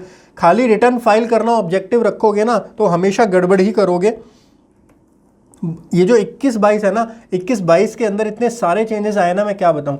31 दिसंबर 2022 तक आपके पास ऑप्शन था कि आप GSTR 2A के बेसिस पर इनपुट क्लेम कर सकते हैं, और GSTR 2A में हमारा एक प्रोविज़न था जो बोलता था 5% तक अलाउ किया गया था कि रूल 36(4) के अंदर, रूल 36(4) में आप 5% तक जो है अलाउ किया जाता है, 5% तक प्रोविजनल बेसिस पे ITC आप क्लेम कर सकते हो। लेकिन अब दिक्कत ये है कि जनवरी मंथ से वो रूल 36(4) भी चेंज हो गया है, और जनवरी मंथ से सेक्शन 16 में भी चेंजेस आ गए हैं। जनवरी मंथ से आपको GSTR 2B फॉलो करना है, जितना 2B में आ रहा है उतना ही आपका इसके अंदर आएगा, जितना 2B में आ रहा है उतना ही आपको GSTR 3B में क्लेम करना है। तो पहला इश्यू तो ये है कि आपने स्विच किया है, कहाँ से, 2A से 2B पर इस ईयर के अंदर 21-22 के अंदर। तो लिख के ले लो सर, मैं लिख के दे सकता हूँ 99.9% केसेस में ITC के अंदर डिफरेंस आएगा ही आएगा।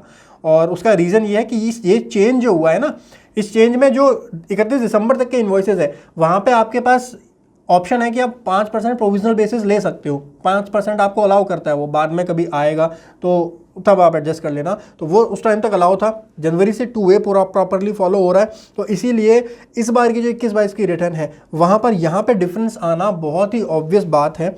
तो मैं यही चेक कर रहा था कितना परसेंट मैंने जो है वो एक्सेस क्लेम यहाँ पर किया हुआ है। सो 104,896 एंड इसमें से माइनस करेंगे 9,7774.72, तो 7,000 के अप्रॉक्स जो है वो हमने क्लेम किया हुआ। जो ऑब्वियसली 5% से तो ज़्यादा ही है हमारा, 97,000 का अगर आप 5% निकालोगे, 2A में जो आ रहा है, जो 2A में आ रहा है उसका 5% आप ले सकते हो, तो 2A में जो आ रहा है उसके 5% से तो ऑब्वियसली ये ज़्यादा ही आ रहा है, तो इसको हमको पे कराने की ज़रूरत पड़ेगी। नीचे डिफरेंस हमारा आ रहा होगा, 2A से हमने ज़्यादा क्लेम किया है। तो पॉइंट नंबर C देखिए, इसको मैं आपको बाद में समझाऊंगा ये क्लियर कैसे होगा। जो डिफरेंस आ रहा है ना, क्या करना है, क्या आपको ये एक्स्ट्रा जो आ रहा है ये टैक्स की पेमेंट करनी है, या ये भी तो हो सकता है कि आपका नेक्स्ट मंथ में आ गया, हो सकता है वो अप्रैल में आ गया हो सकता है दिसंबर का, अक्टूबर का, नवंबर का कोई इनपुट टैक्स क्रेडिट हो जो कि आपका करंट ईयर में आया हो, जो 22-23 चल रहा है इसमें आ गया हो वो वाला इनपुट आपका, और वहाँ आपने कम क्लेम किया हो। वो आपको बताऊंगा बाद में कैसे इसको ठीक करना है, पहले एक बार समझ लेते हैं बाकी सारे पॉइंट्स को। नीचे इसमें डिफरेंस हमारा आ भी रहा होगा। So guys point number C को बहुत ही ध्यान से पढ़िए, क्या लिखा हुआ है, inward ITC on inward supply, फिर यहां से पढ़िए receive during the financial year, यानी फाइनेंशियल ईयर कौन सा, जो फाइनेंशियल ईयर भी चल रहा है 21-22 में आपको वो सप्लाई रिसीव हुई है, but availed in the next financial year up to specified period.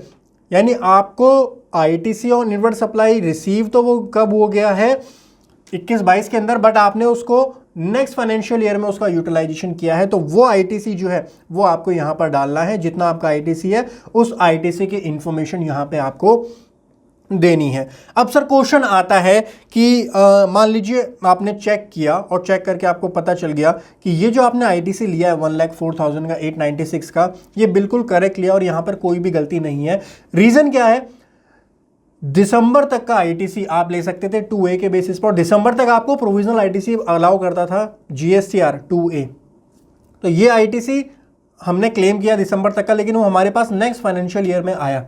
तो इसका मतलब नेक्स्ट फाइनेंशियल ईयर में जब हमने अपनी 3B फाइल करी वहाँ पे हमने कम क्लेम किया, वहाँ पे कम क्लेम किया, तो क्योंकि वो हम ऑलरेडी क्लेम कर चुके थे, वो वाला ITC हमारे पास लेट आया तो हमने उसको कम क्लेम किया। सो इसलिए यहाँ पर आपको, अच्छा दोनों में फ़र्क है, जो हमारा ये डिफरेंस आ रहा है वो कौन सा ITC है, वो ITC वो वाला है जो हमने पहले क्लेम कर लिया है, इसमें ITC हमने पहले क्लेम कर लिया, और यहां पर पॉइंट C में हमको देना है वो ITC जो हमने लेट क्लेम किया। मतलब ITC रिसीव तो हो गया during the financial year, but उसको अवेल कहां करते हो, GSTR 3B के अंदर अवेल करते हो ना, अवेल करा आपने नेक्स्ट फाइनेंशियल ईयर में। अब यहां पे कौन से इनवॉइसेस आएंगे, ध्यान से सुनिए। आपने जनवरी महीने से अपने GSTR 2B को फॉलो करना स्टार्ट किया, जनवरी फरवरी मार्च महीने का मैं आपको चेक करना है 2B के अकॉर्डिंग आपने कितना कितना क्लेम किया, और आपने अपनी बुक्स में जो प्रोविजनल ITC आपका बचा है, मैंने आपको बताया था ना बुक्स में प्रोविजनल ITC, वही प्रोविजनल ITC आपसे यहां पे मांगा जा रहा है कि ITC on inward supply receive during the financial year. ITC तो रिसीव हो गया, बट आपने उसको अवेल कब किया है, नेक्स्ट फाइनेंशियल ईयर यानी 22-23 के अंदर आपने उसको अवेल किया है। तो जो प्रोविजनल वाला ITC जो मैंने आपको बताया था वो आपको यहां पर डिटेल देनी है, और उसके अकॉर्डिंग आपका यहां पर डिफरेंस आ जाएगा। ठीक है, सो चेक कर लीजिएगा यहां पे आपका कितना डिफरेंस आ रहा है। अगर आपका यहां पर लगता है कि आपने गलत क्लेम कर लिया, एक्स्ट्रा क्लेम कर लिया, 5% तक अलाउ था, दिसंबर तक आपने 5 से ज़्यादा क्लेम किया, तो या तो उसको रिवर्स कर दीजिए या DRC 03 से उसकी पेमेंट करवा दीजिए इंटरेस्ट के साथ जितना आपने एक्स्ट्रा पे किया है। यहां पर उसका कुछ भी स्पेसिफिक आपको करने की जरूरत नहीं है। एनुअल रिटर्न के अंदर आपको कहां पे उसकी पेमेंट करवानी है, DRC 03 से आप उसकी पेमेंट करवा सकते हो या फिर करंट मंथ की GSTR 3B में उसको रिवर्स भी कर सकते हो। ठीक है, इस तरीके से आप यहां पर काम कर सकते हो। नेक्स्ट आपका डिफरेंस आ गया फिर ITC available but not availed. ITC जो आपका अवेलेबल था बट आपने उसको अवेल नहीं किया, उसकी इंफॉर्मेशन आपको देनी थी। उसके बाद ITC अवेलेबल तो है बट आप उसके लिए इनएलिजिबल हो। Point number G, ITC paid on import of good including एसीजर, ITC credit avail on import of goods as per 6E से आएगा ये वाला पॉइंट भी। एंड G और H का डिफरेंस है। ITC अवेल G और H इन दोनों का डिफरेंस यहाँ पर आ जाएगा। गुड्स का केस में और import of goods IGST credit जो आपने पे किया और जितना क्रेडिट आपके पास अवेलेबल था दोनों का डिफरेंस आपका यहाँ पर आ जाएगा। ITC available but not availed on import of goods वो यहाँ पर आएगा। And total ITC to be lapse in current financial year में कितना ITC आपका लैप्स हो रहा है वो यहाँ पर आपकी उसकी इन्फॉर्मेशन आ जाएगी। देन आपको यहाँ पर सेव करना है। सो बेसिकली यहाँ पर आपने अपना रिकंसिलेशन किया है। आपने रिकंसिलेशन किया है किस किस चीज़ों का रिकंसिलेशन किया है? रिकंसिलेशन आपने किया है अपने GSTR 2A का और जो 3B में आपने अवेल किया। अब यहां पर डिफरेंस आ रहा है तो डिफरेंस आएगा तो सर चांसेस है नोटिस भी आ सकता है। बिल्कुल नोटिस आ सकता है। नोटिस से कभी क्यों डरते हो भाई? अगर आपने अपनी कैलकुलेशन ठीक की है, रिकॉर्ड सही से मेंटेन किए हैं तो नोटिस का रिप्लाई अच्छे से दे सकते हो। नोटिस से कभी मत डरा करो। अगर काम सही कर रहे हो तो कोई टेंशन वाली बात नहीं है। ठीक है, अब मान लीजिए एक्सेस था, ये मैंने रिवर्सल कर दिया अपने GSTR 3B में, तो रिवर्सल अगर 3B में कर दिया है तो उसको मैं पॉइंट को जस्टिफाई कर सकता हूँ कि जो मेरा एक्सेस ITC था उसको वो मैंने रिवर्सल कर दिया उसको ऑलरेडी इंटरेस्ट के साथ में। ठीक है, इस तरीके से जो हमारी टेबल नंबर 8 बहुत ही इंपॉर्टेंट टेबल थी सर वो हमने डिस्कस की। नेक्स्ट हमारी table number 9 detail of tax paid at declare in return file during the financial year. अब ये कहां से आएगी? ये आपकी आ जाती है सर आपका जो पॉइंट नंबर टेबल नंबर 6.1 होती है GSTR 3B की। GSTR 3B की टेबल नंबर 6.1 आप चेक करेंगे तो उसमें आपको मिल जाएगा। मैं आपको दिखा देता हूँ जो GSTR 3B ये हमारी होती है, इसकी टेबल नंबर 6.1 यहाँ से आता है सर। इतना इतना टैक्स था आपका और उतना इतना आपने ITC से कितना आपने कैश से पे किया वो यहाँ पर आ जाएगा। अच्छा, अब यहाँ पर गाइस एक क्वेश्चन आपका आ सकता है कि सर जैसा कि आपने बताया कुछ इनवॉइस हमने मिस कर दिए थे तो वो इनवॉइस यहाँ पे तो पूरा दिखाओगे ना, जैसे 13,52,000 था और हमारा एक्चुअल सेल 14 लाख की थी तो 14 लाख की हमने यहाँ पे दिखाई। फिर IGST और टैक्स भी तो हमारा बढ़ेगा ना वहाँ पर। अगर इंटरस्टेट सप्लाई थी, इंटरस्टेट में आपका इंटीग्रेटेड टैक्स यहाँ पर बढ़ जाएगा। तो आपको यहाँ पर अगर आप टैक्स बढ़ाओगे तो उसकी वजह से होगा क्या? एक सेकेंड रुको मैं बताता हूँ। यहाँ पर अगर आप टैक्स बढ़ाओगे तो आपका यहाँ पर भी टैक्स इंक्रीज होकर के आ जाएगा। इधर देखो, जैसे यहाँ पर 50 नहीं है, यहाँ पर हमारा सिस्टम कंप्यूटेड कितना आ रहा है एक बार देखते हैं, रुको। यहाँ पे आप क्लिक करोगे तो सिस्टम कंप्यूटेड दिखाएगा 44,663। ठीक है, तो यहाँ पर आपका फिर इंक्रीज होकर के आ जाएगा। यहाँ पे भी आपको इंक्रीज करके डालना पड़ेगा। मान लीजिए आपका IGST भी 50,000 हो गया तो यहाँ पर भी आपका इंटीग्रेटेड टैक्स 50,000 आ जाएगा। अब यहाँ पर एक इशू आएगा, यहाँ पर एक दिक्कत आएगी कि इंटीग्रेटेड टैक्स पेबल आपका ज़्यादा बन रहा है बट आपने टैक्स ITC और कैश के थ्रू कम पे किया है। तो ये जो कम पे किया है उसको हमने कहाँ से सर्ट ऑफ करवाया था? ध्यान करो, हमने उसको सर्ट ऑफ करवा दिया था या तो करंट मंथ की 3B में एडजस्ट करवा रखा है या फिर DRC 03 से एडजस्ट करवा रखा है, वहाँ से उसकी पेमेंट करवा रखी है। एक चीज़, एक कंसेप्ट माइंड में बिठा लो सर, GSTR 9 जो होती है ना वो आपकी गलतियों को ठीक करने के लिए नहीं है, वो पूरे ईयर की एक स्टेटमेंट है। पूरे ईयर की आपको इन्फॉर्मेशन देनी है। पूरे ईयर का टैक्स आपने यहाँ पर दे दिया, यहाँ पे आपका कम आएगा, डिपार्टमेंट को नोटिस, डिपार्टमेंट देखेगा कि भाई यहाँ पे ज़्यादा लायबिलिटी है, पे कम किया, आपको नोटिस इशू किया जाएगा। नोटिस को फिर आप जस्टिफाई करोगे कि इस तरीके से हमने इसको ठीक किया हुआ है। ठीक है, इस तरीके से आपको टेबल नंबर 9 के अंदर डेटा डालना होता है और ये हमारा डेटा यहाँ पर सेव हो गया है। रिक्वेस्ट इज अंडर प्रोसेस, एक बार इसको रिफ्रेश करके सेव करते हैं, सक्सेसफुल हो चुकी है। ठीक है, तो अब बैक जाते हैं, ये वाली टेबल हो चुकी है हमारी। सो गाइज नेक्स्ट हमारी टेबल आ गई है 10, 11, 12 एंड 13। अब देखिए यहाँ पे आपको कौन से इन्वॉइसेस डालने होते हैं, ध्यान से समझिएगा। हो सकता है आपने कोई इन्वॉइस इशू किया मार्च के महीने में और मार्च महीने में वो इन्वॉइस इशू किया, वो कम रेट से इशू किया। एक्चुअल में जो रेट था उसका 100 रुपये पर पीस के हिसाब से लगाना था बट गलती से 95 रुपीज़ के हिसाब से लग गया। 2 महीने बाद मार्च में इनवॉइस आपने इशू कर दिया, मार्च में सब कुछ चला गया, 2 महीने बाद आपको पता चला कि भाई ऐसे ऐसे गलती हो गई है, तो आपने 2 महीने बाद क्या किया, अमेंडमेंट डाली और अमेंडमेंट करके उस इनवॉइस की वैल्यू को इंक्रीज कर दिया, सप्लाई को इंक्रीज कर दिया। ये डिफरेंट चीज है। 2 चीजें होती हैं सर, 2 चीजें होती हैं। एक होता है कि अमेंडमेंट के थ्रू उस चीज को इंक्रीज करना, एक जो मैंने आपको स्टार्टिंग में बताया था वहां पर क्या था, इनवॉइस ही हमने नहीं डाला था, इनवॉइस ही मिसिंग था, वो हमने अमेंडमेंट के थ्रू नहीं किया था, वो हमने डायरेक्टली ऐड कर दिया था। आप एक चीज सोचो ना, जो मैंने आपको 2 मिसिंग इनवॉइस वाला एग्जांपल दिया था, वहां पर तो हमारा 14 लाख हमने स्टार्टिंग वाली टेबल के अंदर ही डाल दिया था, तो 14 लाख हमारा यहां आ गया, फिर तो हमको यहां डालने की जरूरत ही नहीं पड़ी। लेकिन दूसरा केस ऐसा भी तो बन सकता है कि मार्च मंथ में हमने इनवॉइस डाला, कम रेट का था, उसकी अमेंडमेंट हमने बाद में डाली, या फिर उसको डेबिट नोट हमने बाद में इशू किया, अप्रैल मई जून स्पेसिफाइड पीरियड तक हमने उसका डेबिट नोट इशू किया। तो वो जो डेबिट नोट आपने इशू किया है, वो जो सप्लाई हुई है, वो भी तो 21-22 की सप्लाई है ना, वो भी सप्लाई 21-22 की तो है।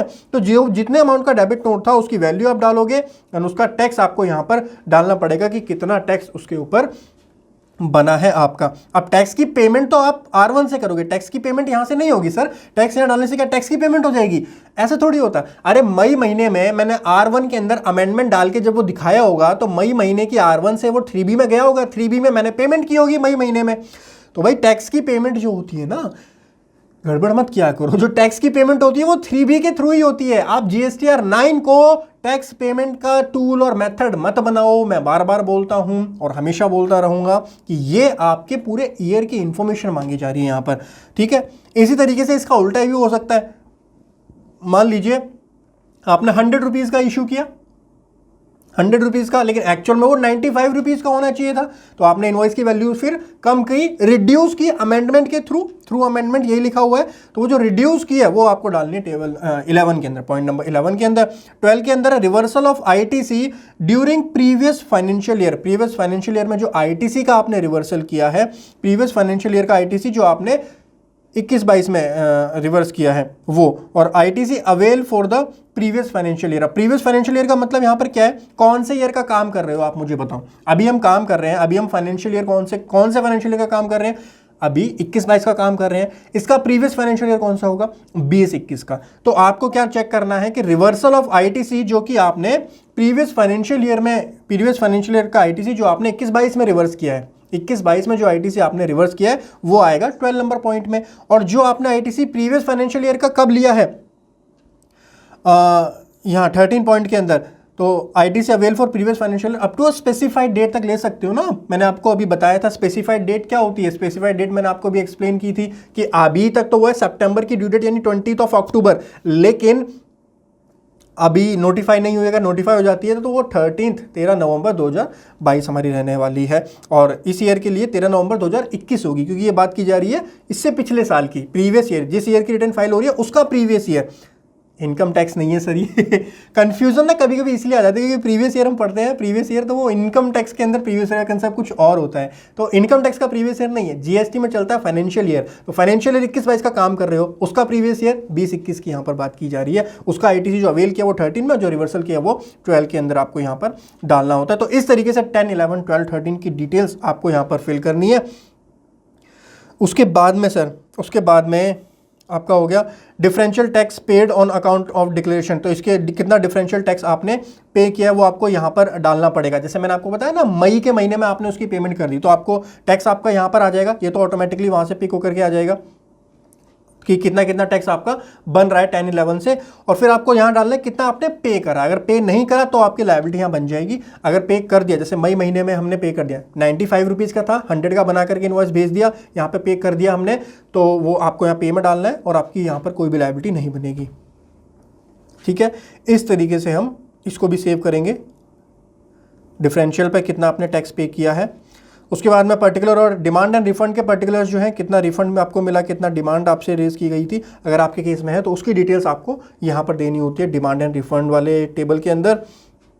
नेक्स्ट हमारी है supply from composition taxable person deem supply by job worker and goods sent on approval basis. तो अगर ये केस है तो इसकी डिटेल्स आपकी यहाँ पर आपको फिल करनी होती है।